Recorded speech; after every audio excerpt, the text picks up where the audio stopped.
지체들의 누림글.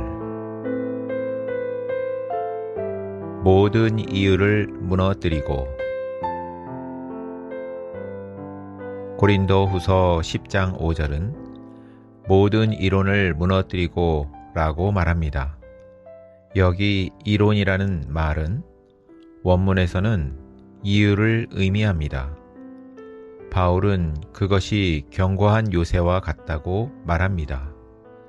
사람이 그리스도께 순종하려면 반드시 이유의 높은 진을 파하고 생각을 사로잡아 와야 합니다. 모든 높아진 것은 바로 하나님을 아는 것을 가로막는 각종의 것을 말하는데, 그 가운데 가장 큰 것이 바로 이유를 말하는 것입니다. 어떤 사람이 이유를 말하기 시작하면 하나님 앞에서 높아지는 것이 됩니다. 견고한 요새는 사탄이 이유들을 쌓아 놓은 것을 말하는 것입니다. 사람이 주님 믿기를 거절하는 것에는 반드시 견고한 요새로서 자신을 둘러싼 몇 가지 이유가 있습니다. 예컨대 늙으면 믿겠다, 또는 많은 그리스도인의 행위가 안 좋다, 부모님이 돌아가신 후에나 믿겠다라며 여러 이유를 말합니다. 또한 그리스도인이 주님을 사랑하지 않는 데에도 많은 이유가 있습니다. 여전히 이유를 말하고 또한 말할수록 이유가 생기는 것입니다. 이유는 거역 이전에 나오는 것이며 거역의 뿌리는 바로 이유입니다. 하나님이 사람을 거역으로부터 구원하시기 위해서는 그를 반드시 먼저 이유로부터 구원하셔야 합니다. 이유는 바로 사탄이 건축한 견고한 요새의 건축 재료입니다. 왜냐하면 사람이 일단 이유를 말하기 시작하면 생각은 즉시 묶여버리기 때문이며, 생각은 이유의 제재를 받기 때문입니다. 이것은 하나님의 말씀이 우리에게 분명하게 이야기해 주는 것으로서 사람의 이유가 온 존재 안에서 극히 중요한 위치를 차지한다고 말합니다. 여자는 주로 예민하고 남자는 주로 논리가 강합니다. 여자는 생각이 감정을 따라 흐르기 쉽고 남자는 생각이 논리를 강화할 이유를 찾는데 강합니다. 이유를 적은 문제라고 생각하지 않게 하소서. 이유가 있게 되면 생각은 거스르게 되고 행위와 말이 또한 따라 나오기 때문입니다. 만일 이유를 파할 수 있다면 생각은 자연히 주님을 순종하게 되고 모든 문제가 다 해결되는 것입니다. 고린도후서 10장 4절부터 6절까지는 성경에서 가장 중요한 단락 중 하나입니다. 바울은 견고한 요새인 사람의 모든 이론과 하나님을 아는 것을 대적하여 높아진 것들을 파해야 한다고 말합니다. 사람들은 이유라는 진을 치고 그 속에 생각을 감춰 놓기 때문입니다. 이유는 전복시켜야 하고 생각은 사로잡아야 합니다. 이유들은 무너져야 하고 생각은 다시 찾아와야 합니다.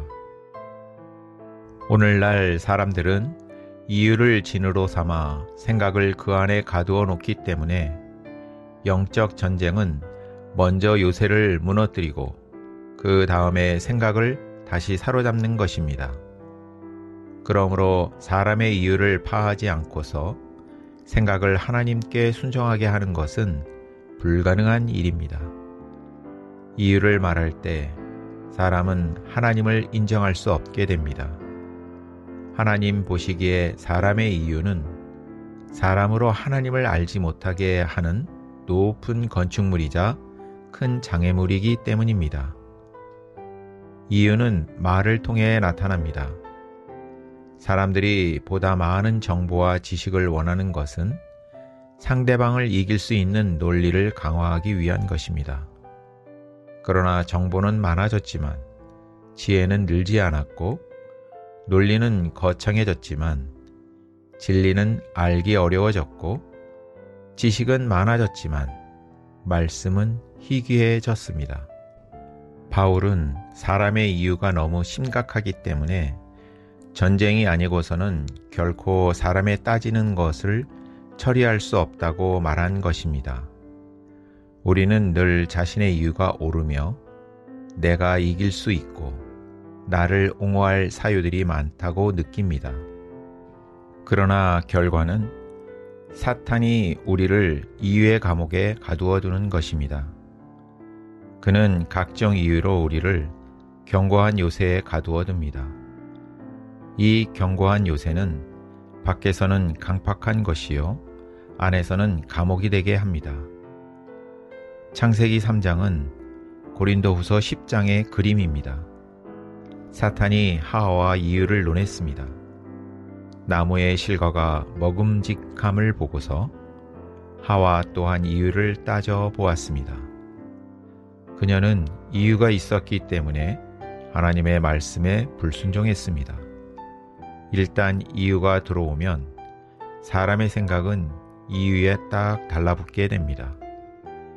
이유와 생각은 연결되어 있고 또 이유는 생각을 삼켜버리기 때문입니다. 일단 생각이 사로잡히면 사람은 더 이상 그리스도께 순종하지 못합니다. 우리가 하나님께 순종하기 원한다면 반드시 하나님의 권위를 만져야 하고 모든 이유의 견고한 진을 파해야 합니다. 그러므로 바울은 우리의 순종이 온전히 이루어질 때에 모든 불순종을 처벌할 준비가 되어 있다고 말합니다. 사탄은 수만 가지 이유를 사람을 가두는 진으로 사용하기 때문에 사람 주위에는 여러 가지 이유들이 진을 치고 있는 것입니다. 그러나 우리가 싸우는 데 쓰는 무기는 육체에 속한 사람이 아니라 하나님께 속한 능력입니다. 사람이 하나님의 권위를 보았다면 모든 이유가 다 사라져 버리는 것입니다. 우리에게 이유가 많다는 것은 당신이 하나님의 권위를 본 것이 적다는 것을 증명합니다. 성경 안에서 하나님은 이유를 말씀하지 않는 분이십니다. 이유가 있는 곳에는 권위가 없습니다. 하나님이 정하신 것은 근본적으로 사람의 생각과 이유의 반대나 혹은 찬성을 돌아보지 않으시고 다만 권위가 있으면 충분합니다. 그러므로 권위 아래 있는 사람은 근본적으로 이유를 말하지 않게 됩니다. 이유 가운데 살지 않고 하나님의 권위 아래 살기를 배우길 원합니다. 아멘.